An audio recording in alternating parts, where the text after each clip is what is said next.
আসসালামু আলাইকুম। প্রিয় দর্শক, আমরা আজকে খুব গুরুত্বপূর্ণ একটি বিষয় নিয়ে আলোচনা করব।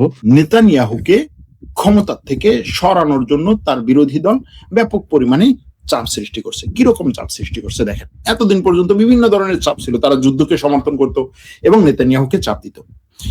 নেতানিয়াহুর প্রধান বিরোধী যে তিনজন রাজনীতিবিদ, যারা তিনজন বড় বড় মানে তাদের দেশে অনুযায়ী একটা দেশের আসন সংখ্যা যদি থাকে 120, তাহলে বড় দল আর কত বড় হবে। তারপরও সেই দলের প্রধান বিরোধী দলের প্রধান নাফতালি বেনেট, সে বলছে যে নেতানিয়াহু ইরান নিয়ে যে কথাগুলো বলছে পুরোটাই মিথ্যা কথা।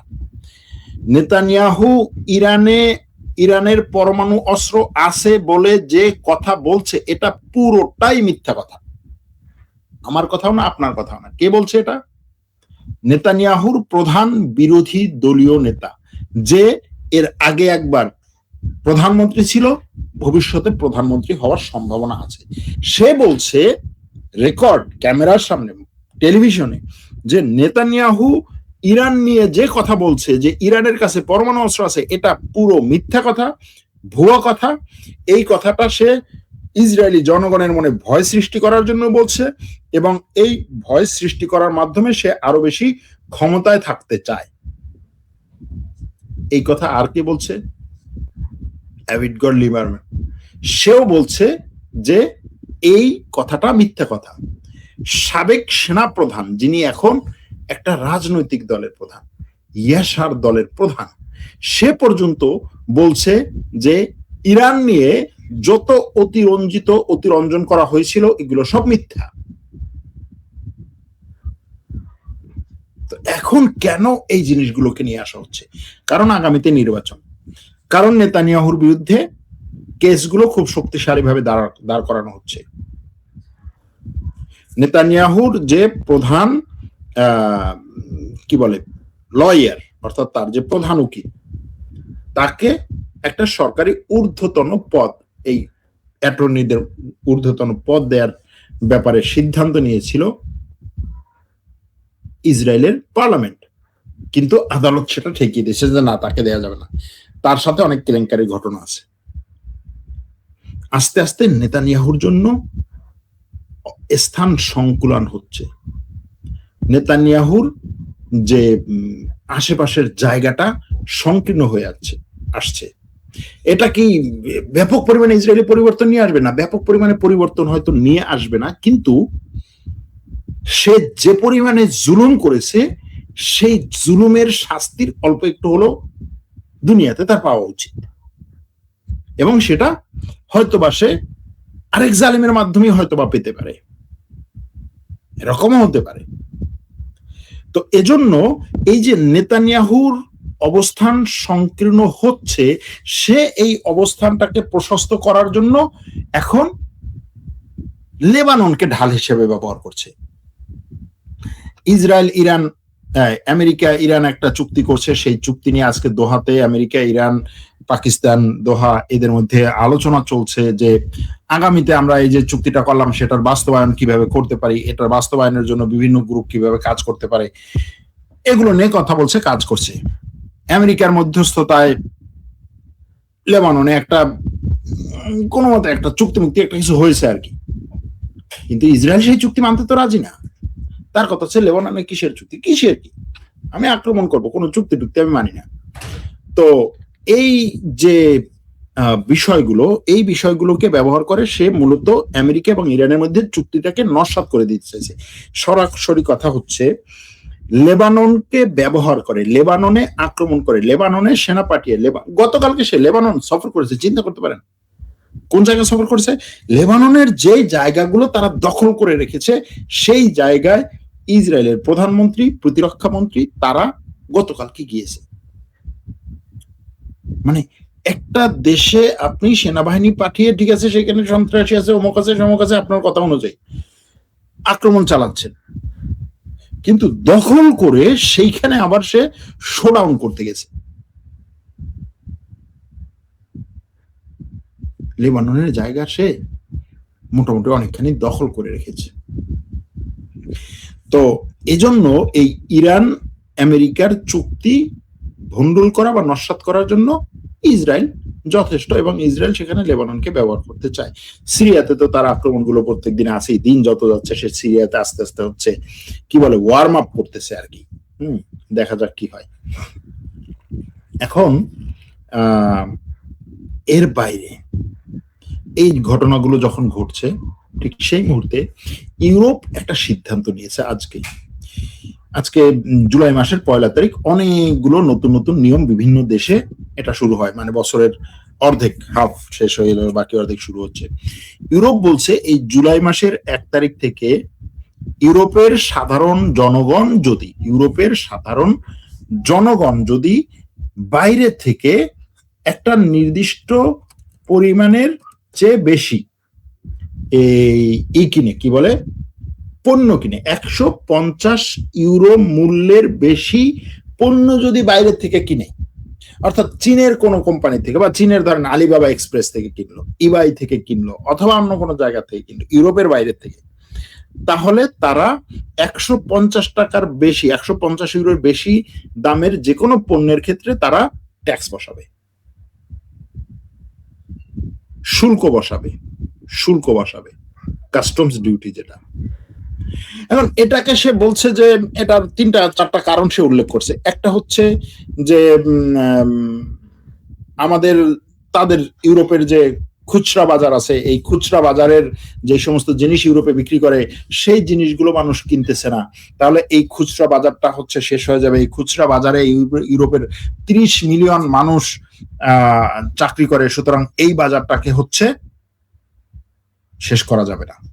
এটা ইউরোপের সবচাইতে বড় প্রাইভেট সেক্টর, যেখানে সবচেয়ে বেশি মানুষ কাজ করে। ওকে, এরপরে বলছে কি সে, আরেকটা হচ্ছে যে বাইরের থেকে কম দামের জিনিস যখন সে নিয়ে আসবে আর আমার ভিতরে হচ্ছে বেশি দামের জিনিস আমার বিক্রেতারা বিক্রি করতে পারবে না, এটার মধ্যে তো সামঞ্জস্যতা নাই, সুতরাং এটা হতে দেয়া যাবে না। আরেকটা হচ্ছে যে বাইরের জিনিসের কোয়ালিটি কম, আমার ভিতরের জিনিসের কোয়ালিটি ভালো, আমি ইউরোপের মানুষকে ভালো কোয়ালিটির জিনিস খাওয়াইয়া তাদের জীবন যাত্রাকে মান উন্নত করব এবং তাদের জীবনকে আরো বেশি দীর্ঘায়িত করাও। সুতরাং ইউরোপের এটা মেনতে হবে। এখন তার এই কথার বিরুদ্ধে মনে করেন ইউরোপের যে ইউরোপের যে কনজিউমাররা, ক্রেতারা ব্যাপক পরিমাণে হচ্ছে এটার বিরুদ্ধে তার সমালোচনা করছে। সমালোচনাগুলো কি, যে ভাই 150 ইউরোর বেশি দামের একটা জিনিস যখন আমি কিনবো, তুমি সেটার থেকে ট্যাক্স নিচ্ছ।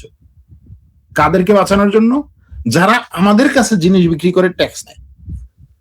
এই ইউরোপ, তুমি তো আমেরিকার বিরুদ্ধে বললা যে আমেরিকা যদি ট্যাক্স মানে শুল্ক আরোপ করে, কাস্টমস ডিউটি আরোপ করে, তাহলে সেটা তো বাণিজ্যের জন্য, এবং সেটা কোনো রুলসের মধ্যে পড়ে না, সেটা বাণিজ্যের জন্য অশনি সংকেত, সেটা আসলে শেষ পর্যন্ত আমেরিকার সাধারণ নাগরিককেই আরো বেশি ক্ষতিগ্রস্ত করবে। তাহলে তুমি তোমার নাগরিকের 150 ইউরোর বেশি দামের একটা জিনিস কিনলে তুমি কেন সেটার উপরে ট্যাক্স বসাচ্ছ?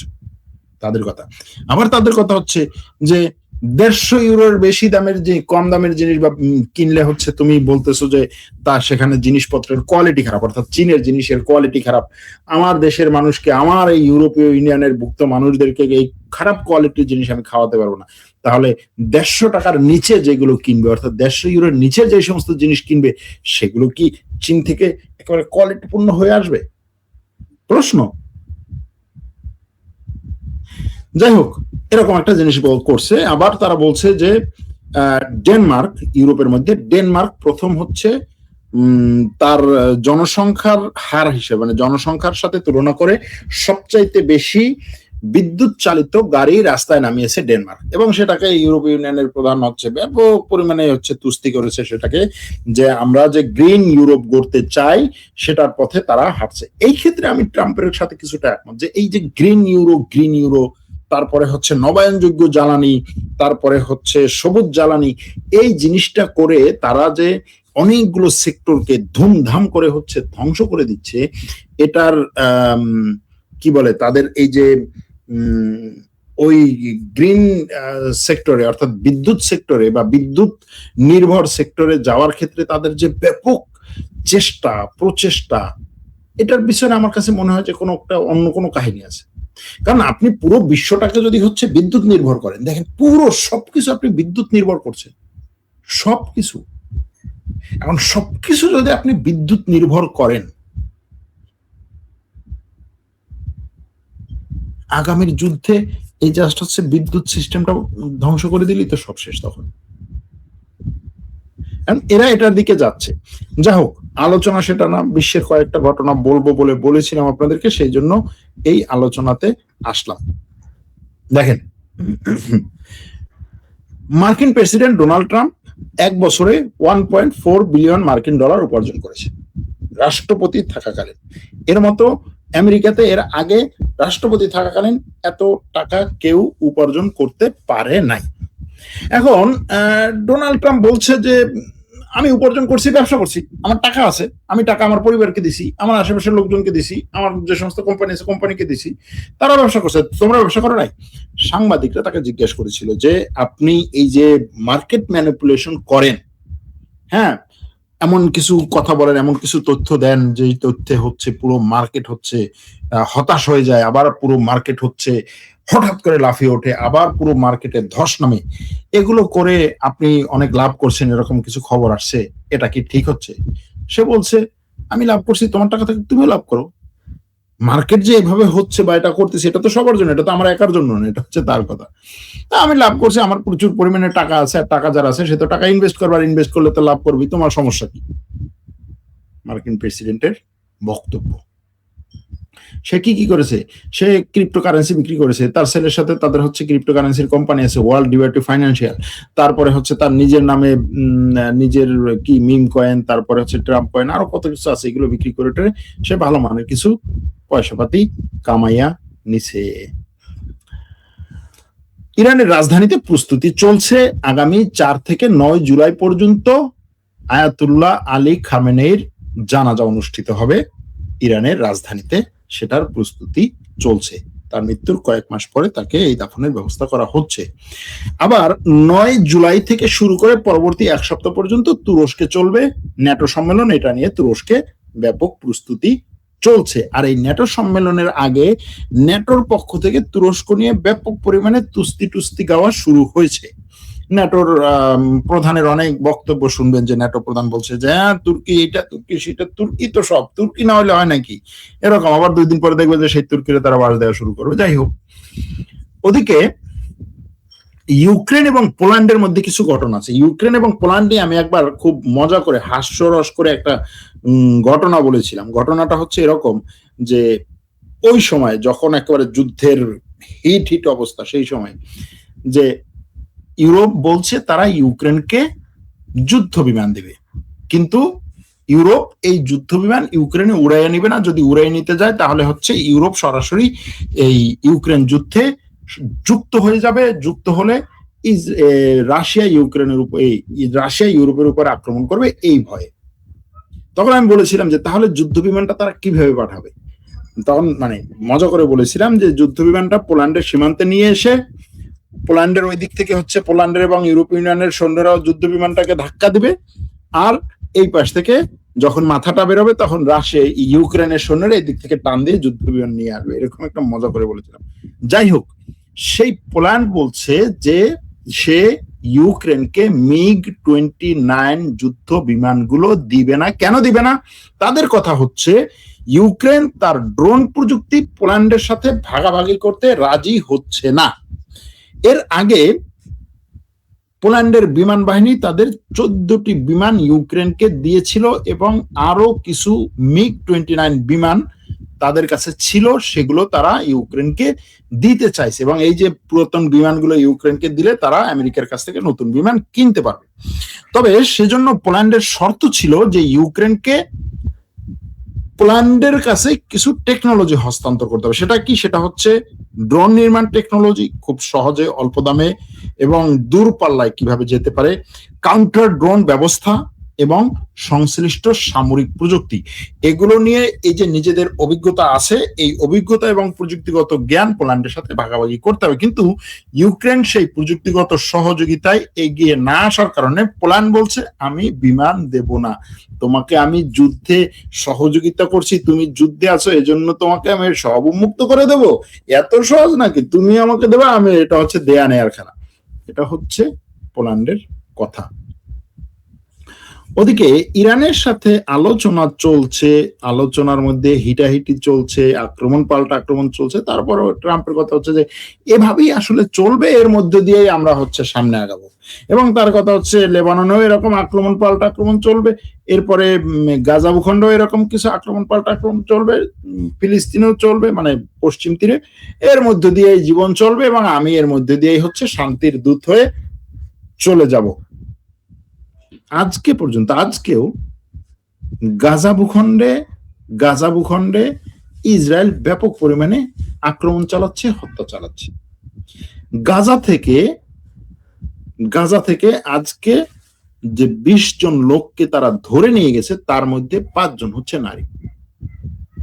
এবং ইসরায়েল যে পরিমাণে অত্যাচার, নির্যাতন, নিষ্পেষণ এবং যৌন আক্রমণ বা যৌন হয়রানি যেটাই বলেন করে, তাতে এই ফিলিস্তিনি নারী মা বোনদের কি পরিস্থিতি, কারো কোনো মাথা ব্যথা নাই, সে যারে যেখান থেকে ইচ্ছা ধরে নিয়ে যাচ্ছে।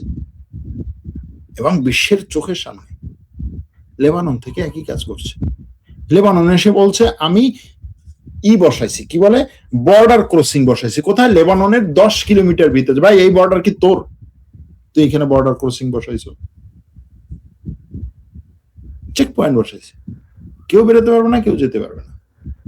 সিরিয়ার মধ্যে একই কাজ করছে, সে চেক পয়েন্ট বসায় সিরিয়ার ভিতরে ঢুকা, তারপরে হচ্ছে সিরিয়ার লোকজনকে, পুরুষদেরকে ধরে ধরে নিয়ে যায়, কারো কোনো কথা নেই।